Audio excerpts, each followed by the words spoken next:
बिस्मिल्लाहिर्रहमानिर्रहीम सल्लल्लाहु अला मुहम्मद सल्लल्लाहु अलैहि व आलिहि वसल्लम।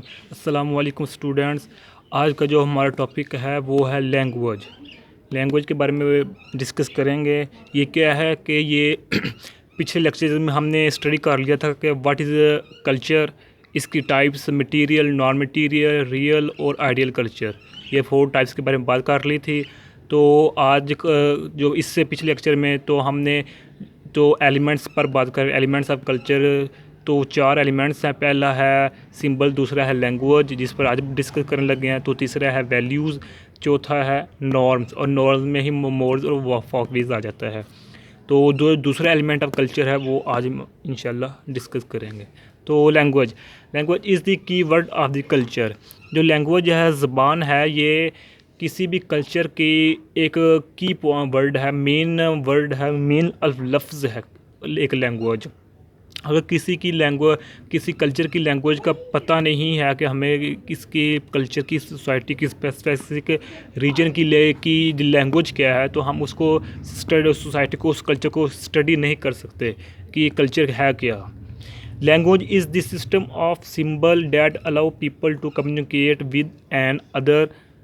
लैंग्वेज एक सिस्टम है जो कि ऑफ सिंबल्स, लैंग्वेज एक सिस्टम है, प्रोसेस है जिसके ज़रिए लोग विद एन अदर, एक दूसरे के साथ कम्युनिकेट करते हैं, एक दूसरे के साथ राब्ता कायम करने की कोशिश करते हैं, एक दूसरे का ताल्लुक़ करते हैं। लैंग्वेज ऐसा प्रोसेस है जो लोगों को इजाज़त देता है कि दूसरे भाइयों के साथ, मुआशरे में रहने वाले लोगों के साथ कम्युनिकेट कर सके, रिलेशनशिप बना सके। Human have created many alphabets that to express the hundreds of language we speak. Society में रहने वाले लोगों ने बहुत से ऐसे अल्फ़ाबेट्स, हरूफ तहज्जी या ऐसे वर्ड्स, ऐसे सिंबल्स क्रिएट किए हैं खुद से, जो कि लैंग्वेज ऑफ हंड्रेड्स, जो कि बहुत सारी लैंग्वेज के ना इनके को इस्तेमाल करने के लिए जो वो बोलते हैं, तो ऐसे अल्फ़ाबेट्स यूज़ करते हैं ताकि हमें बोलना ना पड़े इसकी तफसील के लिए। तो ऐसे अल्फ़ाबेट्स की क्रिएट किए होते हैं किसी सोसाइटी में, किसी कल्चर में। तो ये जो इसको अच्छी तरह समझ के लिए जो पिछले लेक्चर था सिंबल वाला, अगर आप उसको देखेंगे, सुनेंगे, तो इंशाल्लाह आपको इसकी बिल्कुल सही समझ आ जाएगी। अगला पॉइंट है, language not only allow communicate but it also the की कल्चर का transmission from one generation to the next to another. Language ये ना सिर्फ सोसाइटी में, मुआशरे में रहने वाले लोगों को कम्युनिकेट, आपस में ताल्लुक़ कायम करने के लिए हेल्प करती है, बल्कि इट आल्सो द की कल्चर, बल्कि ये एक ऐसा बुनियादी पॉइंट है, ऐसा की है, ऐसा मेन अहम कल्चर यानी कि पॉइंट है लैंग्वेज सोसाइटी में, कि ये transmission from one generation to another, कि ये एक जनरेशन से, एक नस्ल से दूसरी नस्ल में कल्चर को मुंतकिल करती है।